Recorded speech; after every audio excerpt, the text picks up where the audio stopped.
Assalamualaikum Pak Usman, apa kabar hari ini Pak? Waalaikumsalam warahmatullahi wabarakatuh. Alhamdulillah. Alhamdulillah. Begini Pak, saya ini ada tugas CGT demonstrasi kontekstual modul 3.1 tentang pengambilan keputusan. Nah, kira-kira bolehkah Pak saya bertanya sedikit bagaimana Pak Usman sebagai kepala sekolah untuk mengambil keputusan? Boleh Pak? Oke, silakan. Oke Pak, ini Pak ya, selama Bapak menjadi kepala sekolah SD Fatima Palembang, adakah permasalahan yang Bapak hadapi yang dalam menyelesaikan itu menimbulkan dilema bagi Bapak? Ya, jadi gini Bu Ria ya, Bu Rina ya. Iya Pak. Di dalam setiap persoalan itu atau misalkan yang kita hadapi pasti ada masalah.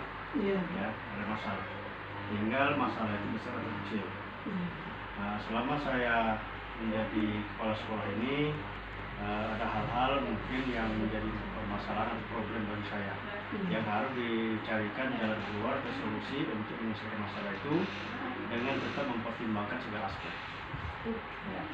Oke Pak, lantas pada saat Bapak menghadapi masalah itu, keputusan apa yang Bapak ambil untuk menghadapi masalah yang dilema tadi Pak?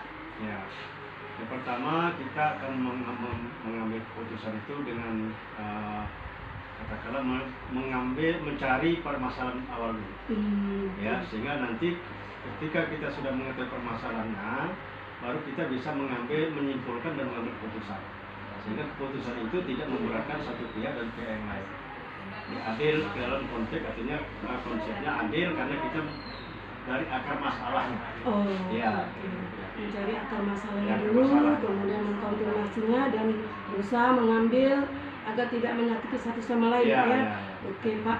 Nah, di dalam kami belajar di modul 2 ini Pak ya, ada dua permasalahan, ada dua kasus. Yang satu itu kasus yang disebut dilema dilema etika. Maksudnya itu Pak ya, kita itu menghadapi permasalahan yang dua sisi itu sama-sama benar. Nah, dan ada lagi satu kasus yang dinamakan rujukan moral, yang artinya itu di satu sisi benar, di satu sisi salah.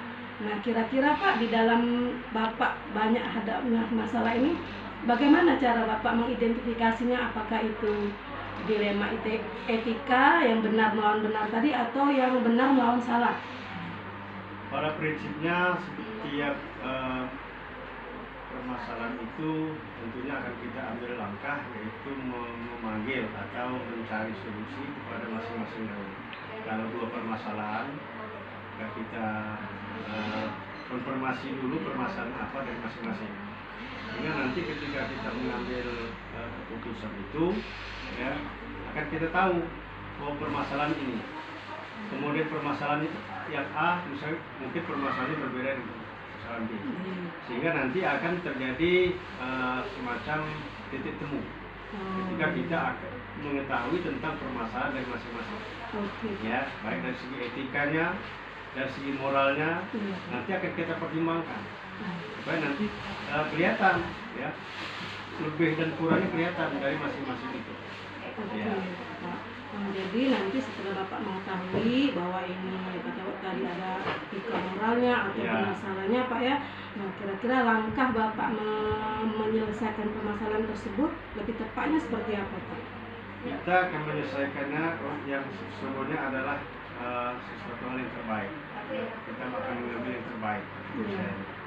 Pertama kita akan memusyawarahkan kepada mereka dari masing-masing. Sehingga nanti dengan adanya musyawarah kita menyelesaikan masalah ini, agar tidak ada peras belah. Ya, tidak ada peras belah. Sehingga akan terjadi, katakanlah dengan adanya musyawarah dalam menyelesaikan masalah, ya semuanya akan legowo menerima apa jadi keputusan. Jadi ada keterbukaan Pak ya. Jadi antara yang bermasalah dengan yang semua yang bermasalah dengan yang berkepentingan Pak ya. Keterbukaan. Nah, jadi Pak, setelah hal itu, menurut Bapak apalagi Pak langkah yang efektif untuk menyelesaikan pengambilan keputusan tersebut? Apa Bapak memberikan surat peringatan atau macam mana? yang pasti gini ya, setelah kita melakukan musyawarah, mengambil keputusan, mungkin kita akan menyampaikan kepada mereka. Pertama kita lakukan pendekatan dulu, pendekatannya bahwa tidak akan mengulangi lagi permasalahan ini, ya, secara moral. Ya, tapi secara tertulis ya, agar mereka pegangan, ya, tidak akan melakukan hal-hal yang seperti yang kesalahan kedua kali. Ya, mereka akan kita kasih semacam surat perjanjian masing-masing. Ya, ini sebagai katakanlah langkah kita agar mereka tetap mematuhi ini, karena sudah ada perjanjian. Kalau tidak ada perjanjian, ya saya pikir ya, mereka tetap akan mengulangi, ya, walaupun tidak secara nyata. Ya, di depan mungkin dia merasa berbaik-baik, tapi di luarnya dia bermasalah lagi. Dengan adanya perjanjian dari masing-masing berjanji tidak akan mengulangi permasalahan itu yang kedua kali, saya pikir ini sebagai salah satu bentuk ikatan kepada mereka. Oke, betul sekali Pak. Jadi lebih ada bukti Pak ya, untuk biar tidak mengulangi kembali. Nah Pak, kira-kira dalam menjalankan keputusan tadi setelah surat peringatan diberikan, apakah ada tantangan lain lagi Pak dalam menjalankan keputusan tersebut? Pasti setiap apa yang kita ambil itu pasti ada permasalahan di depan. Ada yang merasa puas dan ada yang tidak merasa puas. Tapi itulah yang sesungguhnya yang harus kita ambil. Kalau kita tidak mengambil keputusan, justru akan berlalu. Itu adalah sebuah realita. Ada permasalahan, ada pro dan kontra atas keputusan diambil. Ya. Tapi tetap kita berpegang teguh pada aturan. Sepanjang aturan kita laksanakan, prosedur yang kita kerjakan, insya Allah semuanya akan berjalan dengan baik. Oke Pak, betul sekali. Jadi itu Pak ya, jadi keputusan kita kadang menuai pro dan kontra ya. Kita harus menerima itu Pak ya. Nah, satu lagi Pak, apakah dalam menyelesaikan masalah Bapak punya jadwal tertentu? Maksudnya misalnya ada masalah, apa Bapak langsung menyelesaikannya atau menunggu dulu begitu seminggu lagi atau macam mana Pak? Ya, setiap ada permasalahan yang datang kepada saya akan konfirmasi dulu, mencari dulu akar masalahnya kepada informasi kepada orang lain. Ya, jadi sehingga nanti ketika permasalahan itu timbul sebelum keputusan, saya sudah punya bahan informasi. Ya, jadi kita tidak langsung begitu ada permasalahan langsung kita panggil, langsung kita misalnya ambil keputusan, tidak. Tapi kita lengkapi dulu data-data. Ya, jadi nanti ketika ambil keputusan datanya sudah lengkap. Ya, nah, akhirnya kita mengambil kebijakan apakah ini diputuskan secara bersama-sama atau ada keputusannya yang harus kita ambil sendiri. Ya, kalau misalnya permasalahan itu dengan menyangkut orang banyak, tentunya ini adalah keputusannya kepada orang banyak, melibatkan orang banyak. Tapi kalau di keputusan misalnya permasalahan itu adalah permasalahan yang sifatnya pribadi, tentunya kita akan mengambil langkah secara pribadi untuk menyelesaikan masalah dan mencari informasi dan lain-lain. Jadi kita cari dulu permasalahannya kan. Mungkin informasi itu salah. Nah, kita cari kebenaran informasi. Gitu kan. Dan tidak memutuskan karena isu. Oke, betul sekali Pak. Jadi berdasarkan penyelidikan dulu Pak ya, sudah benar-benar clear baru dimusyawarahkan Pak ya. Nah, selama Bapak menyelesaikan masalah, mengambil keputusan di sekolah, adakah seseorang atau faktor yang selama ini mempermudah atau membantu Bapak dalam mengambil keputusan tersebut? Kalau secara kita mengambil keputusan itu berdasarkan aturan. Ya, tidak kita mempertimbangkan karena faktor misalnya pengaruh orang lain. Ya, jadi kita aturan. Sepanjang kita tetap patuhkan kepada aturan, ya, apapun siapapun itu harus patuh dan taat pada aturan. Jadi tidak dipengaruhi oleh pihak-pihak tertentu keputusan. Supaya apa? Supaya kita tidak ada permasalahan berikutnya. Kan gitu kan? Kalau ini aturan, ya sudah ini aturannya. Kita ambil putusan. Tapi kalau pengaruh orang lain, kita ambil putusan, pasti akan terjadi problem baru. Problema lanjutan. Ya, soalnya saya tidak fair dengan ambil putusan, begitu kan? Iya, Oke, betul sekali Pak. Jadi jangan sampai ada seseorang yang mempengaruhi keputusan Bapak, jadi Bapak berbasis dengan aturan yang ada Pak ya. Oke, nah baik Pak, ini pertanyaan terakhir. Pembelajaran apa yang Bapak petik dalam setiap Bapak mengambil keputusan? Oke, pertama adalah pendewasaan. Ya, pendewasaan diri kita dalam mengambil keputusan. Yang kedua, setiap manusia itu pasti akan menemui permasalahan itu. Ini jadikan pelajaran. Ya, setiap manusia pasti akan menemui permasalahan. Istilah dalam bahasa kiasan, hikmahnya semakin tinggi pohon akan semakin besar kemungkinan akan diterpa angin. Oh iya. Kan begitu kan? Semakin tinggi jabatan seseorang akan pasti akan semakin banyak permasalahan yang dihadapi. Iya, betul. Betul sekali.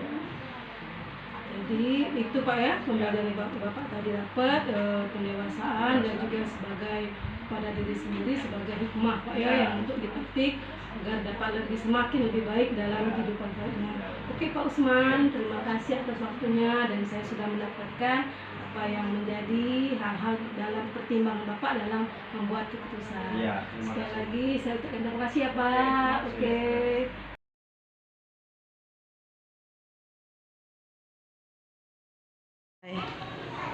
Assalamualaikum Bu Har, apa kabar hari ini? Waalaikumsalam Bu Rina. Alhamdulillah sehat. Iya, alhamdulillah sehat Bu ya. Begini Bu, saya ada tugas CGP demonstrasi kontekstual modul 31. Jadi mengenai pengambilan keputusan. Bolehkah saya wawancara Ibu tentang pengambilan keputusan Bu? Boleh, insya Allah saya bisa menjawabnya. Oke, alhamdulillah ya Bu, semoga kita bisa bersama-sama Bu ya. Ya. Oke, baik Bu. Selama Ibu menjadi kepala sekolah TK anak bangsa, adakah permasalahan yang Ibu hadapi yang sebagai pemimpin sekolah, di mana masalah itu menimbulkan dilema dalam penyelesaiannya? Setiap sekolah sudah pasti ada dilema atau masalah karena manusia ini berbeda-beda karakter. Iya, betul Bu. Jadi kalau di sekolah saya itu ada guru itu yang lebih banyak itu masalah disiplin. Ya, masalah disiplin.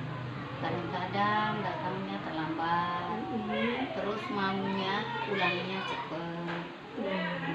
Terus ada lagi guru itu apa ya, cari muka ke wali murid. Ada. Iya Bu ya. Ya. Ada yang seperti itu. Oke, kalau begitu Bu, keputusan apa yang Ibu ambil menghadapi masalah yang seperti itu Bu? Pertama-tama kalau saya adakan rapat ini. Saya panggil semuanya secara menyeluruh. Ini beri pengarahan, beri penjelasan bahwa kita ini mendidik anak bangsa harus bersikap ini objektif dan jujur kepada anak-anak. Jadi kita harus mengadakan rapat, memberi pengarahan secara menyeluruh. Kalau sudah kita beri pengarahan secara menyeluruh, kita amati, kita observasi, kita lihat fakta yang sebenarnya setelah kita mengadakan rapat, setelah kita mengadakan pengarahan atau bimbingan kepada guru tersebut ya. Baik Bu, tadi yang Ibu sampaikan keputusannya sangat solutif Bu ya. Nah, di dalam modul yang saya pelajari itu Bu ya, ada yang namanya paradigma etika. Itu antara benar lawan benar dan rujukan moral antara benar lawan salah Bu. Nah, kira-kira bagaimana ya cara Ibu mengidentifikasi kasus yang dilema etika atau yang rujukan moral Bu? Benar lawannya salah. Ada benar lawan benar yang disebut dilema etika dan benar lawan salah yang disebut rujukan moral. Iya. Benar lawannya salah. Kalau benar lawannya salah berarti kita harus komitmen dengan kebenaran. Ya, dengan kebenaran berarti kita kalau seandainya ini benar, dia yang salah, nah kita harus panggil guru tersebut yang mempunyai masalah tersebut, kita panggil satu persatu, istilahnya panggil Face to face face. to face, ya, Iya, Bu. face to face. Nah, kita kasih apa ya itu ya, kalau bisa ya peringatan secara tertulis. Pertama, Iya. surat peringatan pertama, Pertama. ya, secara tertulis. Terus kita kalau dia ulangi lagi, bagaimana tindakan kita nantinya, seperti itu. Kita panggil, pokoknya yang punya masalah tadi kita panggil secara empat mata, kita kasih pengarahan, terus kita bikin SP1 atau surat peringatan. Baik Bu, jadi Ibu tadi sudah mengatakan bahwa face to face, saling bertanya yang sebenarnya Bu ya, kemudian memberikan surat peringatan Ya, satu, jika tidak berubah lanjut ke 2 ya, dan peringatan 2. 3. Nah, baik Bu, jadi bagaimana Ibu mengambil keputusan yang kasus-kasus yang seperti itu tadi yang sama-sama benar Bu? Kalau tadi kan benar lawan salah Bu ya. Ya. Kalau yang sama-sama benar, yang mengandung nilai kebajikan. Ya, Nah, sama-sama benar. ya. Keputusan yang begini Bu, misalnya anak ini telat bayar SPP, tapi harus sudah mengikuti pelajaran dan mendapatkan buku, padahal seharusnya itu harus membayar dulu baru dapat buku. Begitu, bagaimana kira-kira Ibu mengambil Kalau saya seperti itu?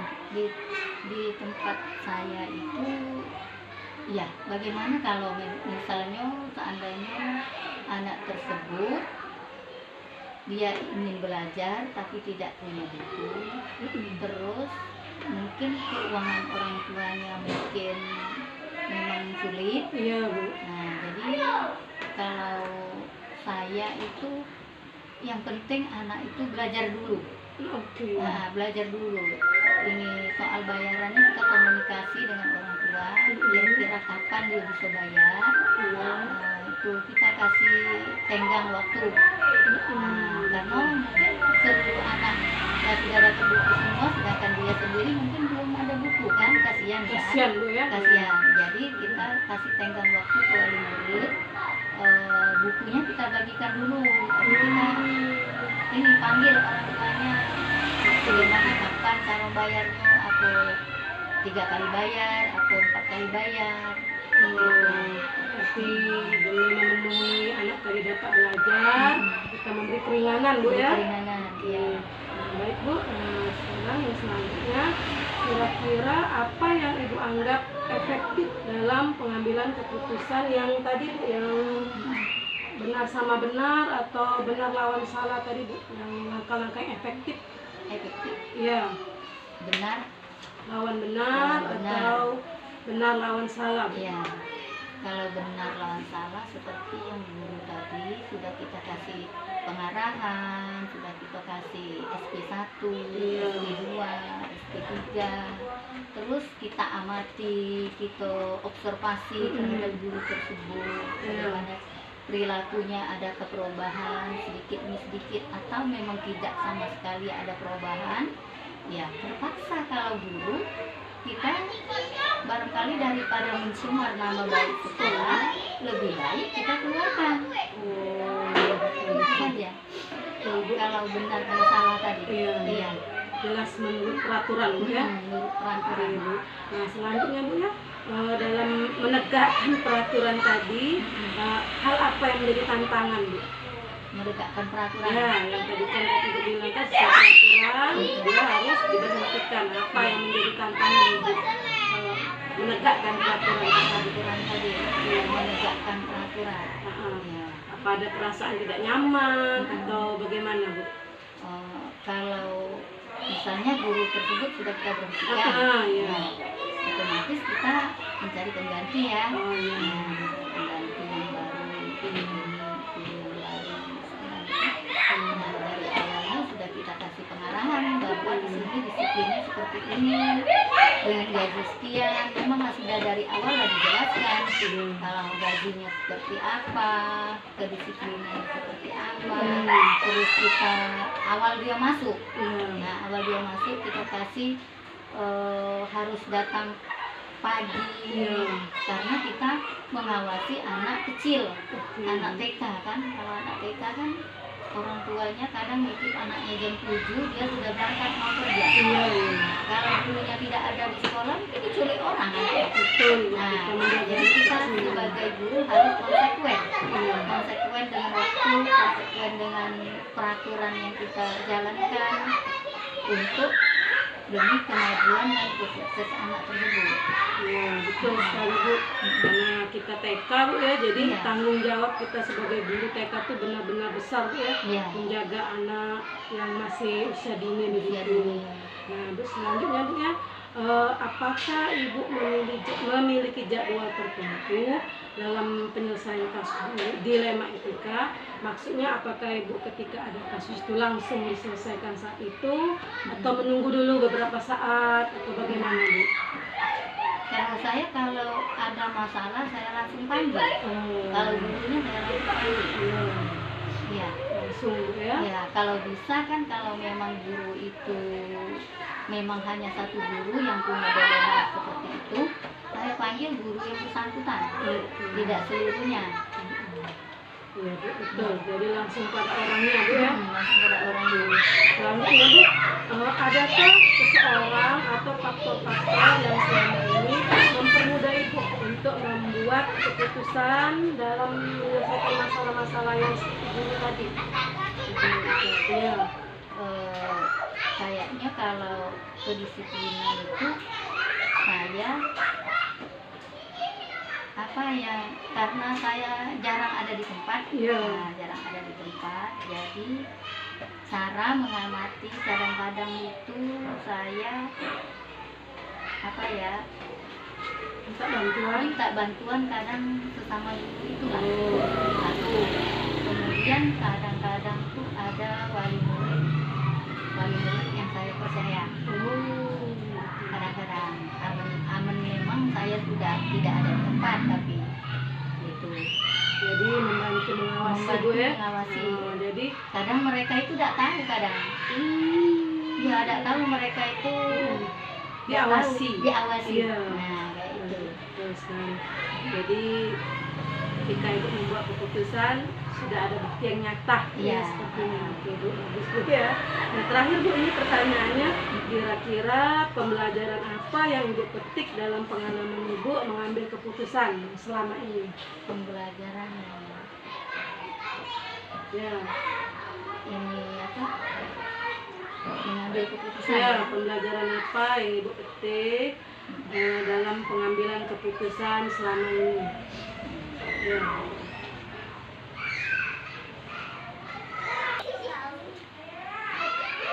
Aku ulang lagi pertanyaan.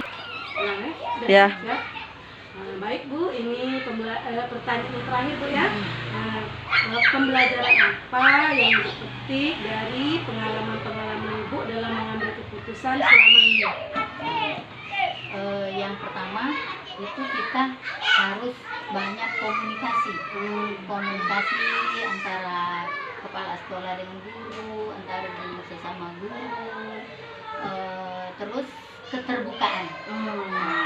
Keterbukaan, misalnya ada keuntungan kita terbuka sama guru. Terus ini kita bagi sama-sama, seandainya ada keuntungan apa, misalnya ada uang, ada apa, berbagi bersama-sama. Terus kalau ini segala sesuatu itu kita harus memberikan pengarahan kepada guru itu bekerja secara ikhlas. Betul. Ikhlas, kalau kita kerja secara ikhlas, insya Allah ada imbalannya bagus juga ke kita. Tapi kalau kita kerjanya kucing-kucingan, mungkin tidak bagus juga, akibatnya tidak bagus. Jadi kalau saya menyarankan kepada guru-guru saya, yang pertama kita harus komunikasi yang baik, yang kedua keterbukaan, yang ketiga kerja secara ikhlas. Itu kemudian ada segala kebaikan atau materi atau apa, kita harus berbagi. ini berbagi sesuai dengan kondisinya masing-masing. Wow, Kalau Bu. seperti itu. Iya, banyak sekali Bu ya. Iya. Pembelajaran kita dapat, terbukaan, komunikasi, saling berbagi, dan juga saling percaya sesama guru. Baik Bu, jawaban Ibu hasil wawancaranya sangat banyak memberi inspirasi dan motivasi bagi saya ke depannya, dan saya banyak mengucapkan terima kasih pada Ibu yang sudah meluangkan waktunya untuk dapat saya wawancarai. Terima kasih Bu ya sekali lagi. Iya. Semoga saya